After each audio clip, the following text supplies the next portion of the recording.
Good afternoon, everyone. I am Marley Angela Swakdi, BSed English 1, Section A, and I am assigned to report in the aspect part, which is the continuation of the report of Miss Ayala Diaz.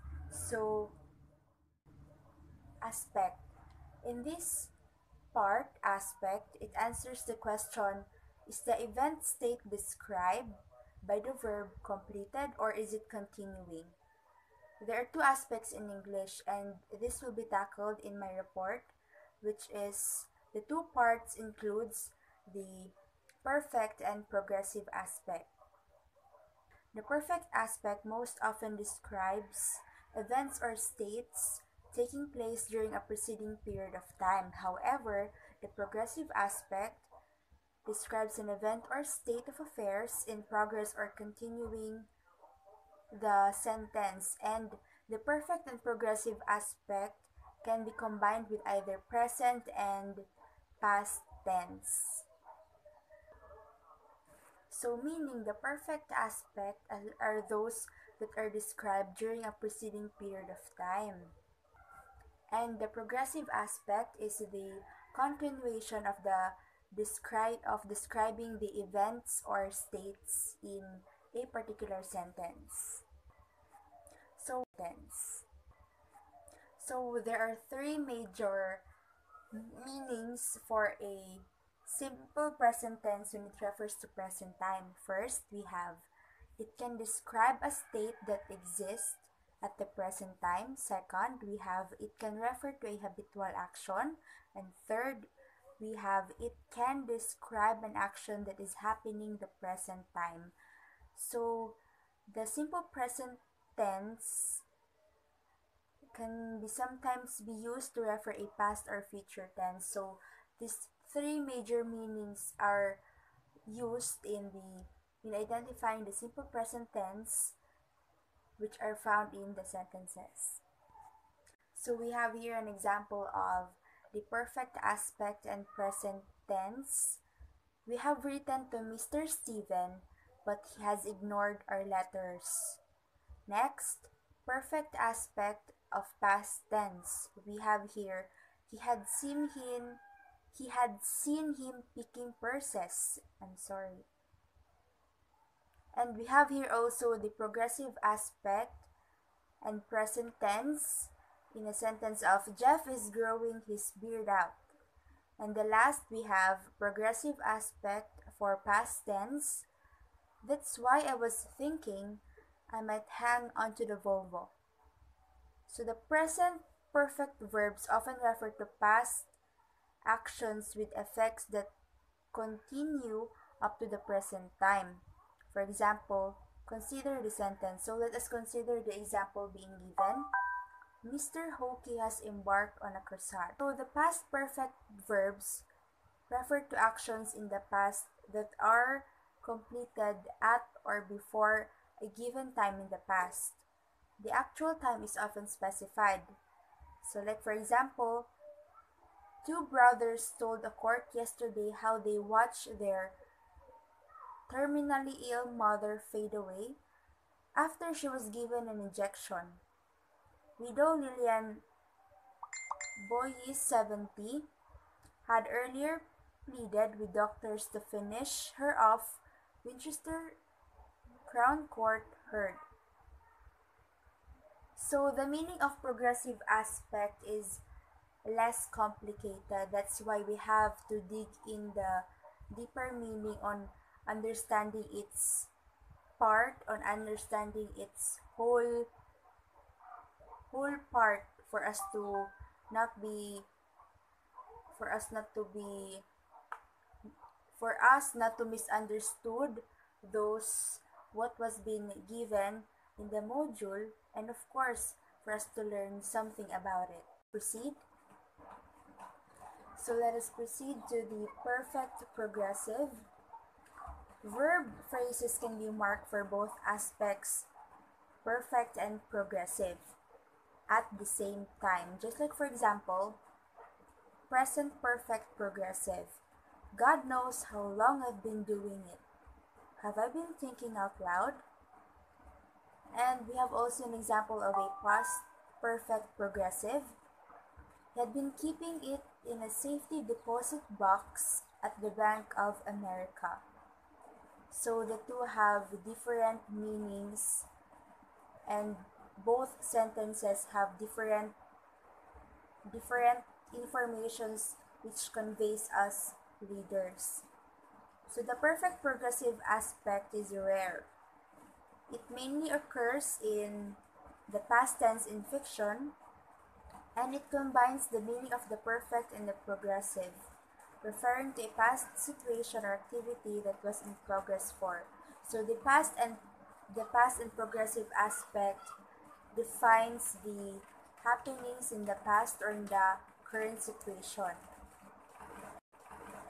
And next, we have here the frequency of simple, perfect, and progressive aspect across registers. So as what have been written in the graph, we have here the blue color, which signifies the simple aspect, the orange color, which signifies the perfect aspect, and the gray color, which signifies the progressive aspect. And there defines a number of the frequency, which can be seen in the graph.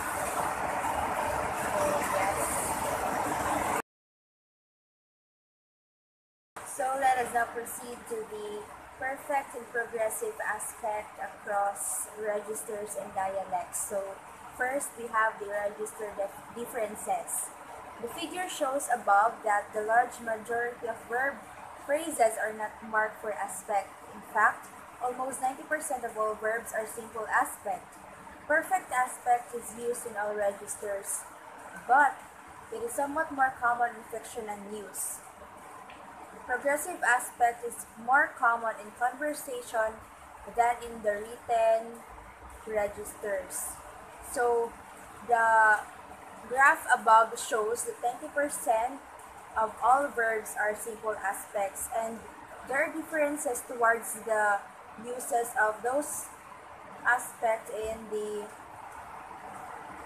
different registers of language system.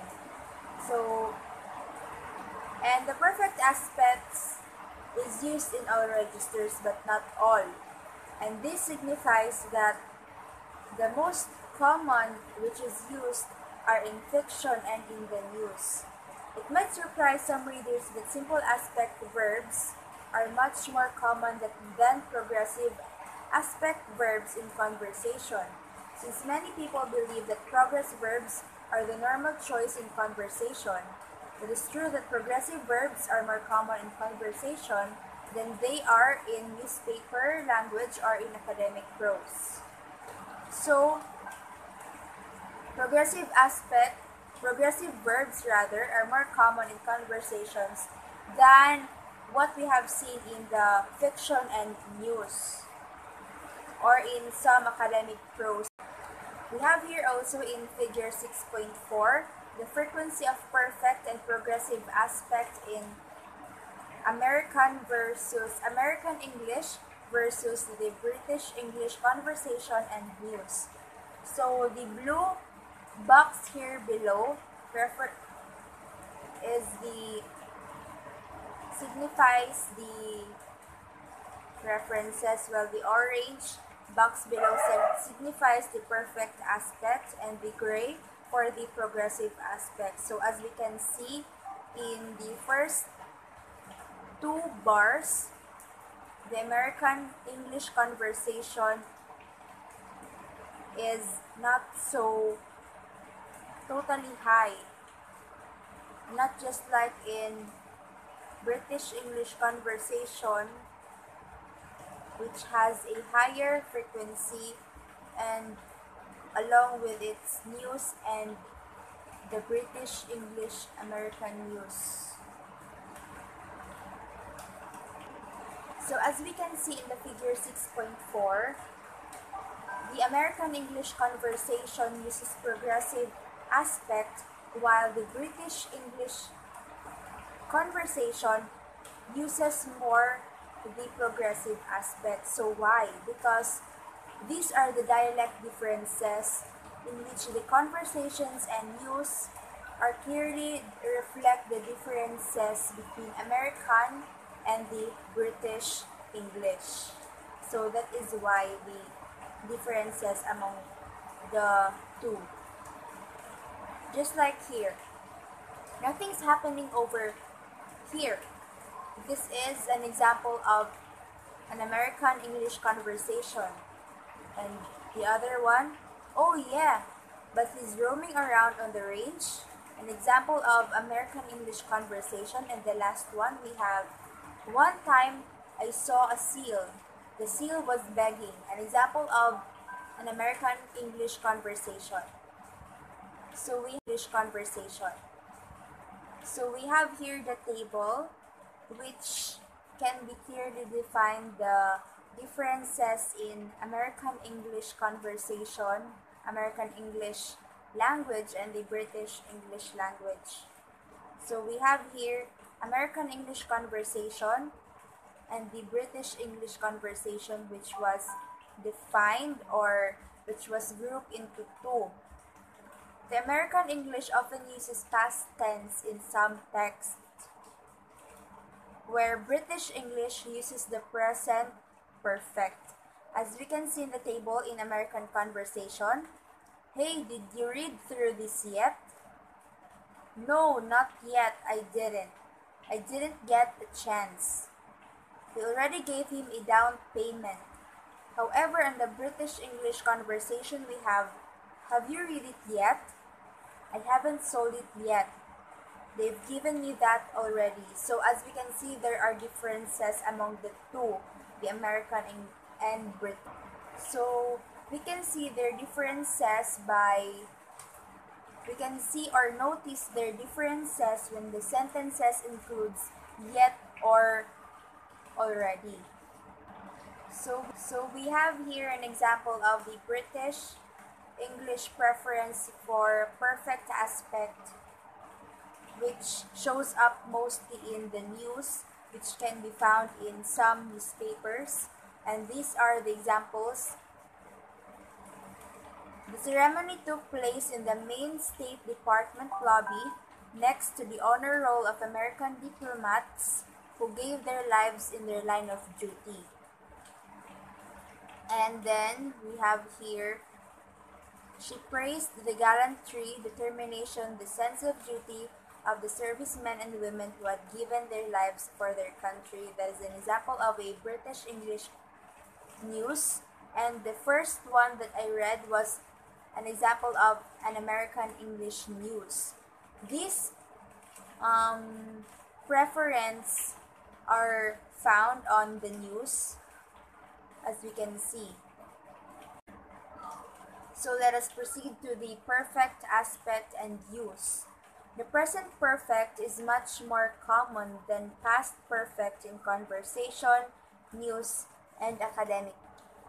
And however, the past perfect is somewhat more common in fiction. So what does this mean?